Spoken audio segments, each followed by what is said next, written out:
तो hello guys, कैसे आप सब लोग। मैं जब एक्सप्लेन करने वाला हूँ एनी शैली का एपिसोड 23। तो चले स्टार्ट करते हैं। तो ये सब कुछ होने के बाद एनी हमको बताती है कि एग्जाम स्टार्ट होने वाले हैं, जिसकी वजह से हम स्टडी कर रहे हैं और इसकी वजह से सारे लोग काफ़ी ज़्यादा थक चुके हैं। और इधर एनी के पास प्रिसी की सेस आ जाती है और वो कहने लगती है कि मैं इतनी ज़्यादा थक चुकी हूँ कि मुझे अब कोई चीज़ रीड करना पसंद नहीं है। तो एनी वहीं पर हंस रही होती है तो उसकी सेस करने लगती है, यानी मेन प्रिसी की सेस, कि तुम क्यों हंस रहे हो। तो एनी कहने लगती है कि जब भी मैं बोर हो जाती हूँ मैं और बुक रीड करती हूँ जो कि फनी स्टोरी के ऊपर लिखे होते हैं। तो वो कहने लगती है कि ये क्या अच्छी होती है। तो एनी कहने लगती है कि क्यों नहीं, और मैं तुम्हें एक बुक दे देती हूँ। और फिर वो उसे बुक दे देती है। जैसे वो पढ़ने लगती है वो काफ़ी ज़्यादा हंसने लगती है, क्योंकि उसमें काफ़ी ज़्यादा हंसी मजाक वाली बातें होती हैं। और दूसरे दिन एनी घर पर बैठी होती है तो उसके लिए एक लेटर आया होता है। तो फिलिपा एनी को वो लेटर दे देती है। तो एनी उसे पढ़कर काफ़ी ज़्यादा खुश हो जाती है कि मतलब मैंने एक बुक लिखा था और मैंने उसे पब्लिश किया, लेकिन मुझे नहीं पता था कि वो लोग इतना पसंद करेंगे, और इसकी वजह से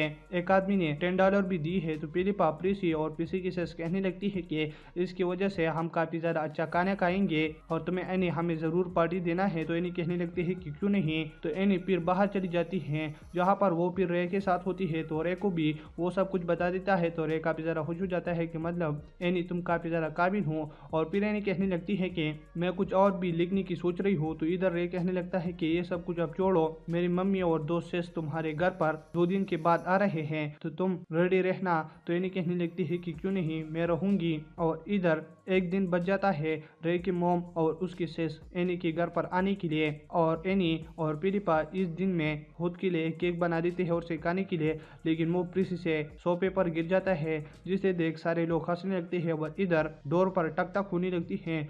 तो फिर वो कहने लगती है कि अब कौन आया होगा, लेकिन वो जैसे ही बाहर देखते हैं तो वो रे के मोमा और 2 सेस होते हैं। तो ये देख सारे हैरान हो जाते हैं कि हमने तो कुछ इनके लिए कुछ पकाया भी नहीं है, और इसके अलावा अब हम क्या करें। तो इन्हें कहने लगती है कि हमें शांति से अभी ये सब कुछ हैंडल करना होगा, जहाँ पर वो अपनी क्लॉथ को चेंज करके उनके सामने आ जाती हैं और घर पर बुला देती है, जहाँ पर वो जैसे ही बैठ जाते हैं एनी की कैट्स लड़ने लगते हैं, जिसे देखकर रे के मोम को ये सब कुछ पसंद नहीं आता और कहने लगती है कि मुझे कैट से नफरत है। लेकिन इधर रे की एक बहन कहने लगती है कि नहीं, मुझे कैट पसंद है, जिसे देखकर उसकी मोम उस पर थोड़ा सा गुस्सा हो जाती हैं। और रे की छोटी सिस्टर जो है ना, वो घर में घूमने लगती है कि मतलब ये घर काफ़ी ज़्यादा प्यारा है। लेकिन इधर कैट की वजह से वो उस गंदी सोफे में गिर जाती हैं, जहाँ पर पहले केक लगा था, जिसकी वजह से उसके कपड़े सारे खराब हो जाते हैं। तो फिलिपा ये सारे देखकर उस पर थोड़ी से हंसने लगते हैं। और फिर रे की मोम कहने लगती है कि हम चल रहे हैं। तो यानी कहने लगती है कि ठीक है, तो उसे चली जाती है। लेकिन इधर रे के बड़े से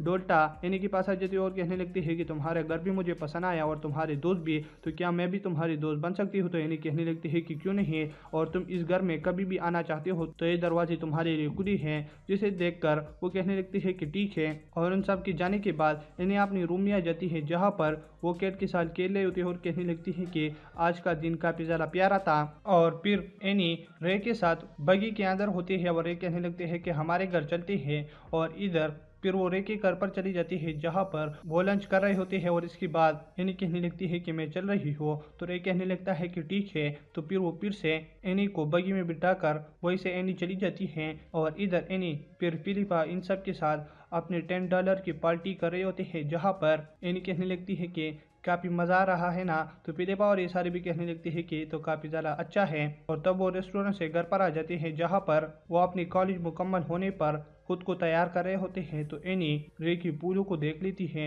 और इधर फिर वो कॉलेज में आ जाती है, जहाँ पर एनी ने काफ़ी अच्छे नंबर से अपनी कॉलेज को मुकम्मल किया होता है और उसको इनाम भी मिल जाता है। तो ये सब कुछ होने के बाद पार्टी में एनी के पास गिलबर्ट आ जाता है और गिलबर्ट एनी से कहने लगता है कि तुम काफ़ी ज़्यादा खुश होगी ना, क्योंकि तुम काफ़ी अच्छे नंबर से पास हो गए। तो एनी कहने लगती है कि मैं खुश हूँ और तुम भी काफ़ी ज़्यादा खुश होगी क्योंकि तुमने फर्स्ट पोजीशन लिया है। तो गिलबर्ट कहने लगता है कि क्यों नहीं, मैं खुश हूँ। और आखिर में एनी रे के साथ डांस भी कर लेती हैं। और इधर फिर वो घर पर आ जाते हैं, तो थकने की वजह से वो सो जाते हैं। और दूसरे दिन एनी, फिलिपा और ये सारे लोग एक दूसरे के साथ बैठे होते हैं और एनी कहने लगती है कि अब हम सारे अपने घर पर जा रहे हैं, तो मैं इस पेटी हाउस को काफ़ी ज़्यादा याद करूंगी। और इसके अलावा हमने जो हर एक पल एक दूसरे के साथ गुजारा है। तो फिलिपा और ये सारे कहने लगते हैं कि हाँ, हम भी ऐसे ही करेंगे। और इसकी वजह से फिलिपा काफ़ी ज़्यादा सैड भी होती है, तो एनी कहने लगती है कि सैड मत होना, हम एक दूसरे से टाइम टू टाइम मिलेंगे। तो ये सुनकर फिलिपा और ये सारे लोग काफ़ी ज़्यादा खुश हो जाती हैं और एनी को लेने के लिए